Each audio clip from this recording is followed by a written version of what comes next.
Hello, everyone, and welcome to today's Eloqua Office Hours, Forethought Marketing's monthly discussion for Eloqua professionals. My name is Richard Holder, and I will be your host today, and it's a pleasure to welcome you. Today's presentation will be recorded, and a replay link will be provided tomorrow via email. We encourage you to ask questions using the Q&A feature. This will help us manage those questions. Feel free to ask questions for today's topic or submit topics for future discussions. Joining me today is Dharam Singh, who is one of our marketing operations specialists, and he will be talking about improving your quality assurance testing. And then I will have the pleasure of taking a deep dive into a Snooze program. So with that introduction, let me turn the time over to Dharam.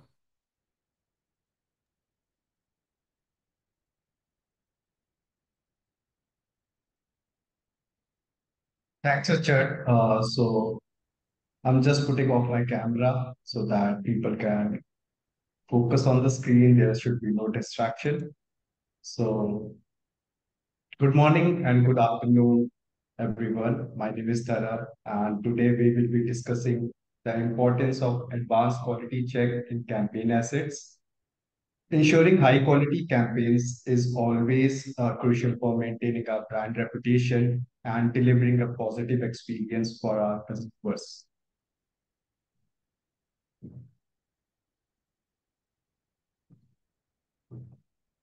So I'm going to talk about why quality check of campaign assets. So it establishes trust with your audience and it enhances your user experience. Additionally, it saves miscommunication of the information, which also increase the effectiveness of your marketing campaigns by saving your time and resources and helping you to catching the errors early.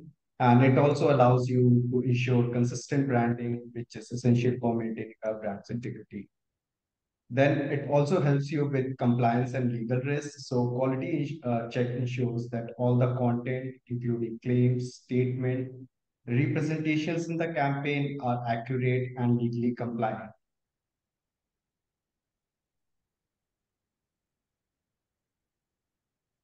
So now let's deep dive into key quality check for campaign assets.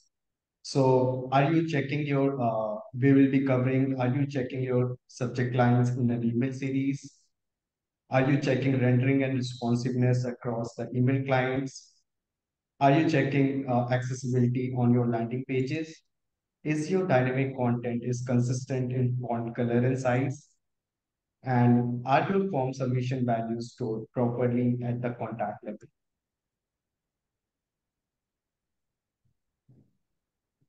So let's start with, are you checking subject lines in an email series? I'm sure that everyone who is present here, they always keep an eye on checking their subject line. So just look at these two images. Imagine you are receiving an email in an email series with the same subject line versus different subject line. For example, if we send multiple emails with the same subject line, customer might start ignoring our messages. So what will happen if this can be a scenario?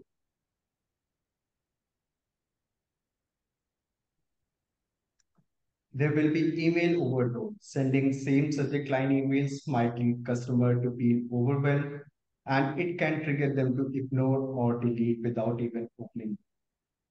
There will be decreased engagement and when they are not opening your emails, there will be no engagement and maybe they will lose interest. They might perceive your email as repetitive or with the same information or the content which is not worth. Then the third point will be negative perception. So making you seem unorganized or overly aggressive in your marketing approach can ultimately lead to negative brand perception. And last will be the spam filters. So once you'll be sharing the repeated email with the same subject line, it can trigger spam filters, causing email to end up in spam or junk rather than in the inbox.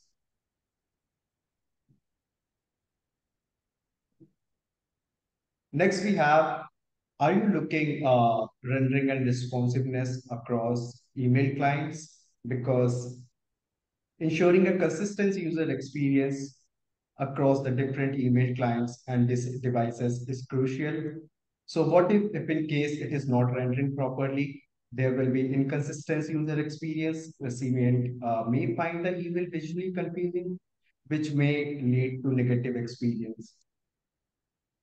So for instance, an email that looks good on a desktop, but it is unreadable on a mobile, it can lead to customer frustration and there will be increase in unsubscribes.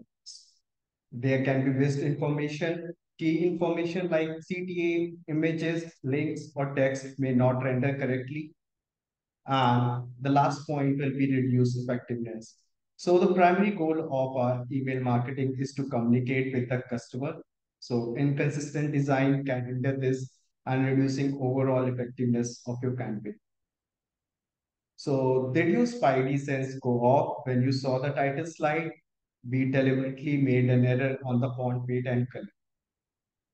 So we used it as an example over here. You can see at the font size in the title description, it is different.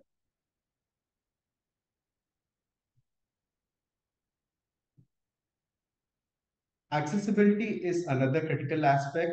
Failing to provide a good alt text or inaccessible navigation can exclude users with disabilities. So what if in case your landing pages are not accessible?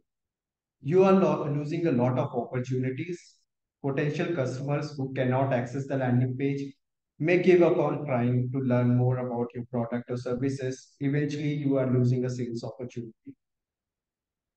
Second will be frustration.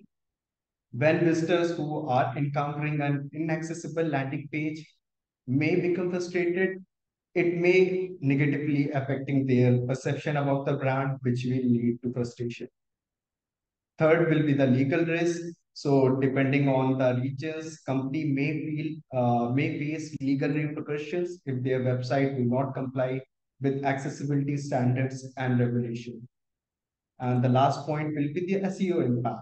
So many of the search engines may impact sites with accessibility issues, which results in reducing sites visibility and ranking in the search results.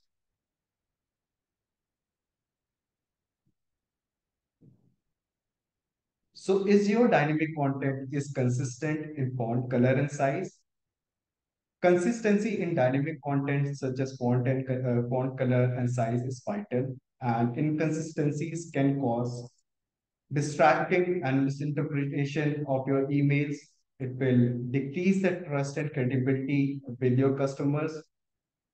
It will reduce engagement and interaction, and it will also impact the brand inconsistency. So imagine if a customer receives an email with mismatched fonts and color. It might look unprofessional, leading to a brand inconsistency. A cohesive and uniform appearance is crucial for maintaining a strong brand image. So always make sure you check the styling and the CSS used in the email design should be followed by creating that dynamic content criteria.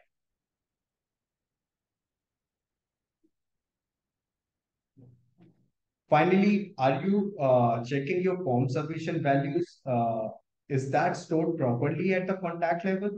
So finally, validating the form submission values at the contact level ensures data accuracy and it will prevent errors from happening. This is crucial for personalization and targeting, compliance, and overall data integrity.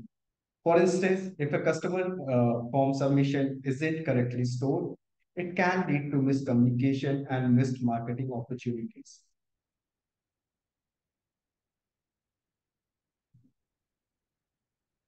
So here are some best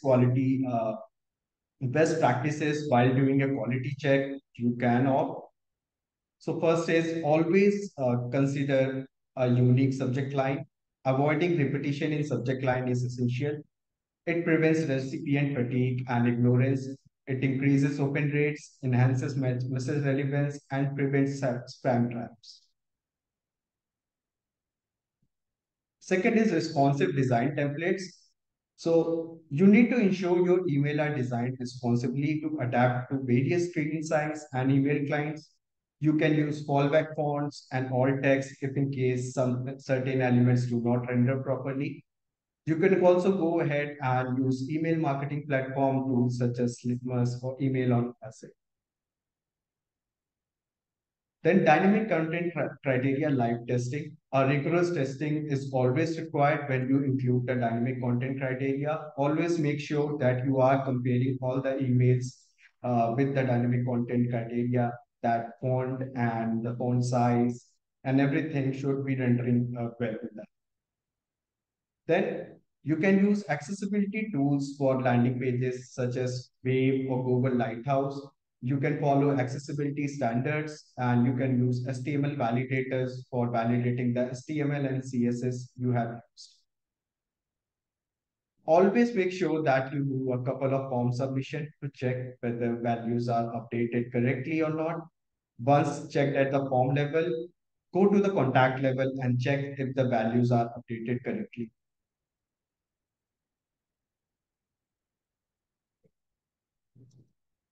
So what I always do and what I expect all of you guys to do while doing a quality check, check the request document as per the requirement and create a test plan.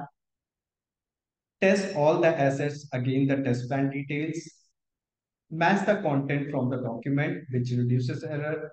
Or you can use online tools such as tip checker for matching the content if in case the content size is large. Always perform live testing on desktop, web-based, and mobile devices. And use email marketing test tools. Make your priority which clients you want to choose and make sure that it looks nice on that.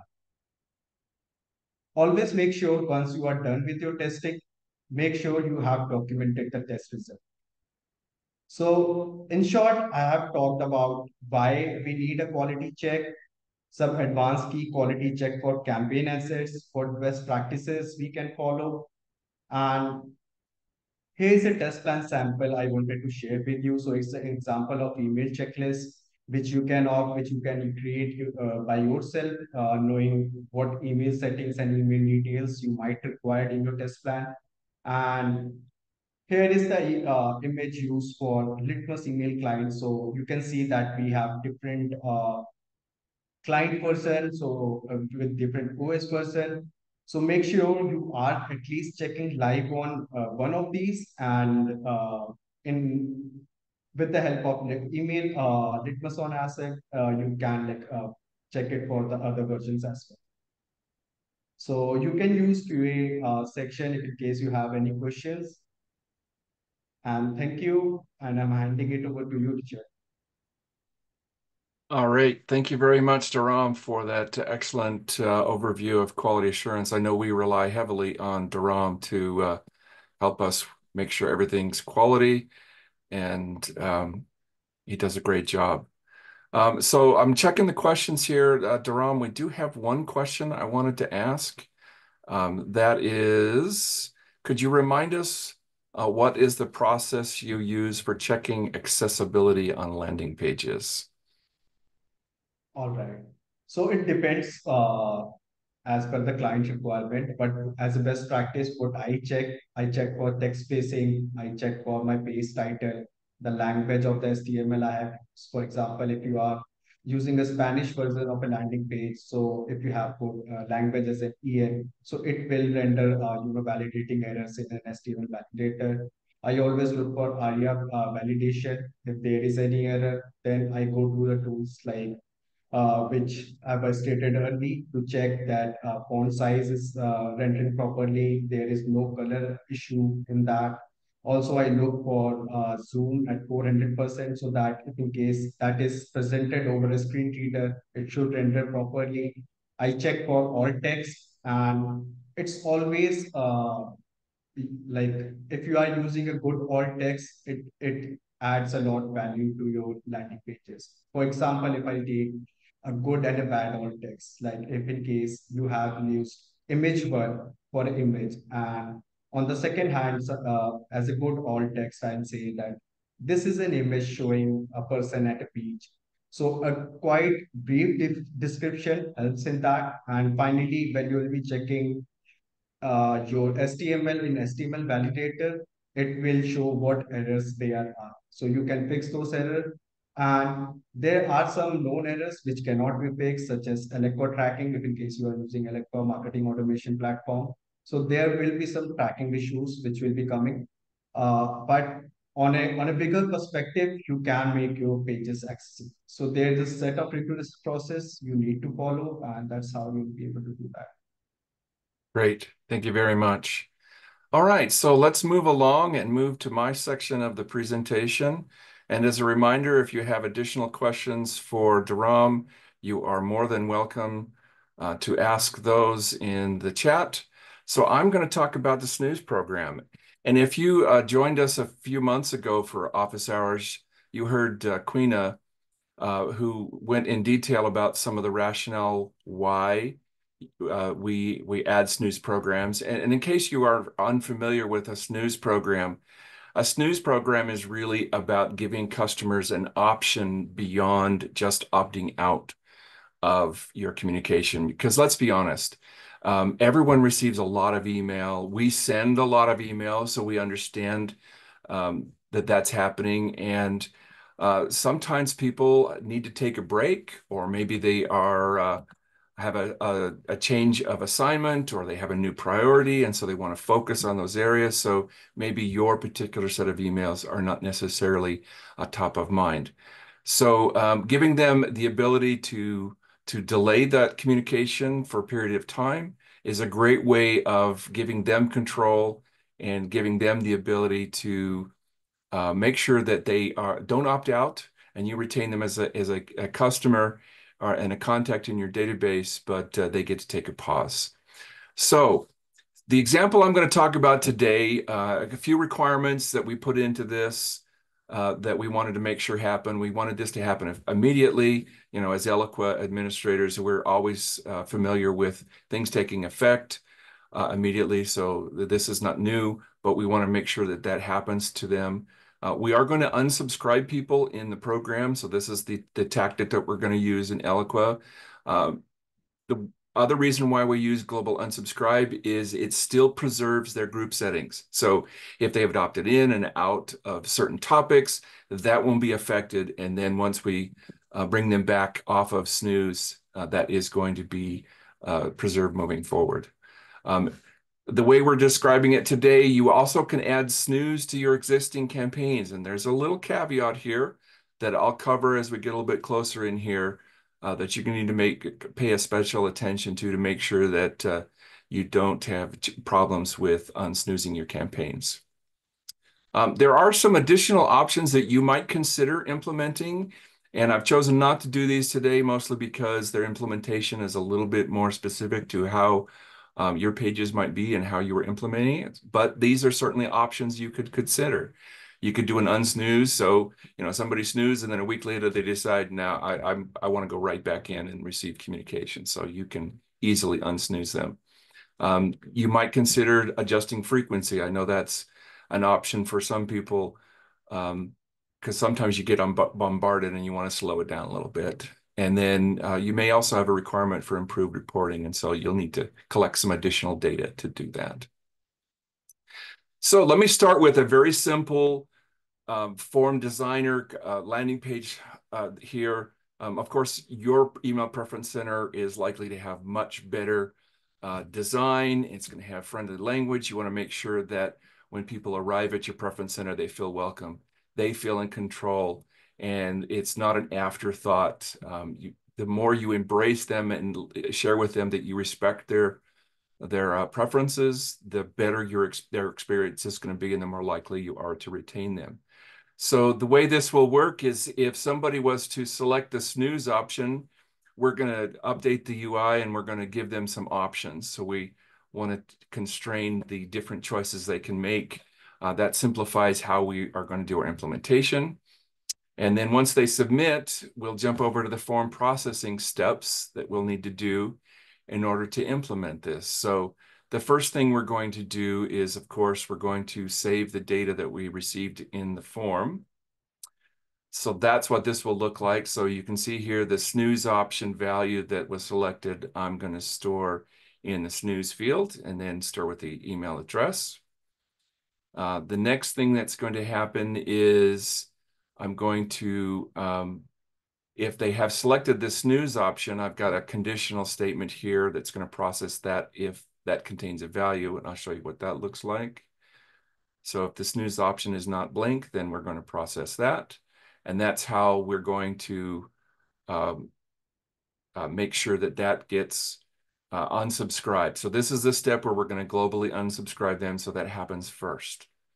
And then if they've chosen the other options, we'll process those just to make sure your form is complete. And then again, if the snooze program value is not blank, then we're going to add them to the snooze program, which I will show you next. And again, if you have any questions, be sure to pop them into the Q&A.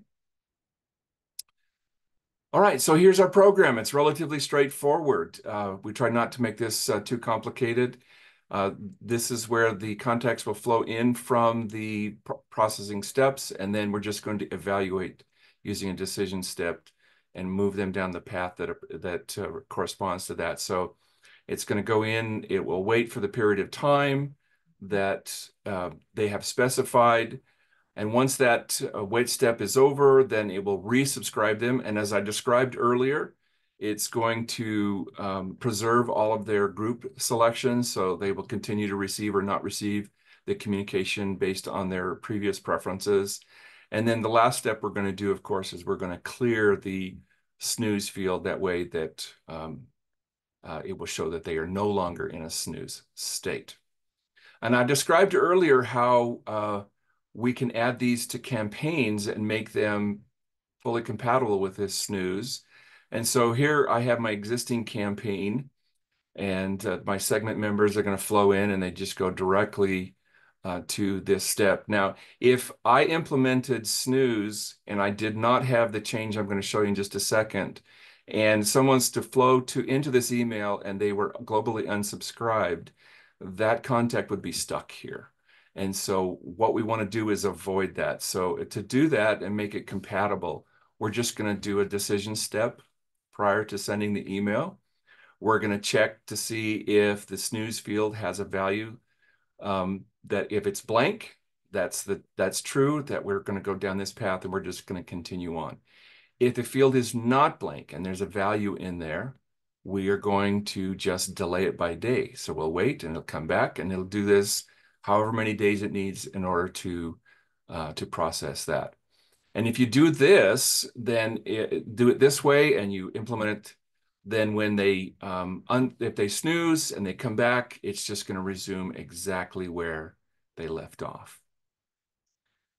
And that is the essence of this the program. So just as a summary of the reasons why you would want to implement a snooze program, of course, it gives your users more control over their communication. And when they feel like they have control, they're less likely to opt out because you want to keep them as a customer, even if right now your products and services are not top of mind. It helps reduce unsubscribes. Of course, unsubscribes and they're gone, and then you have to reacquire them. That's a lot more expensive. We tried to make this particular implementation as simple as possible so that it was easy for you to do. And we also made sure that we implemented it in such a way that you could auto-resume campaigns after snooze. So let me check to see if we have any questions. All right, it looks like we have one. Oh, this is a good one. Says here, why don't we see a snooze option more widely used on different websites? That's a great question. I actually don't find snooze as often as I would think would be implemented. And I think it's mostly because perhaps I had the same thing before I considered deeply how to do this program. I overthought the process. And so I didn't realize that it was going to be as simple. And so some of the other team members here, when they demonstrated this option, it was a very easy way of doing it and simple and straightforward. So it was like, oh yeah, we can do this quite easily. So I think that if Eloqua users understood how simple it was to implement this, then they'll be a lot more likely to implement it. Okay, so we have another question from Carl. Thank you. It says, Snooze is a good idea to present on the unsubscribe page to hopefully save them. Many ways to skin a cat too. This could be done by using shared lists as well. You are correct. It could be done by shared lists. In fact, that's how we did it for one of our other clients.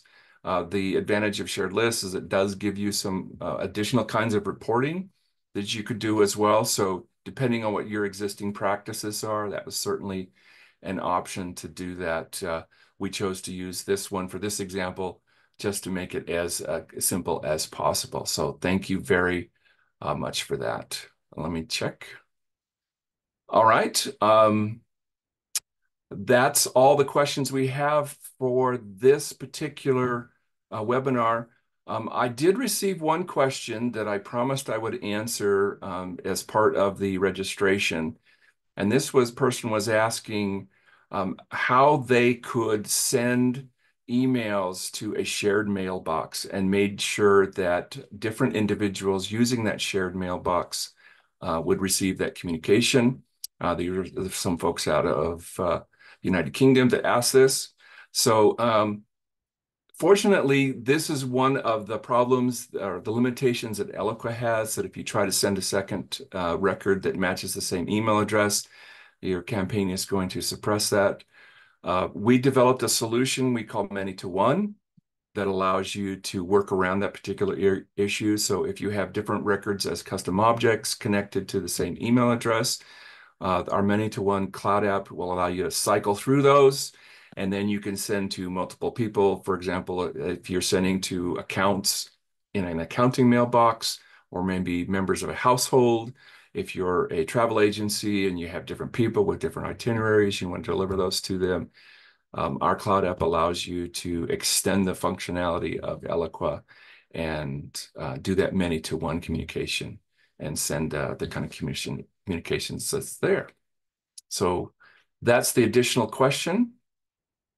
I'm going to pause the recording here for just a second.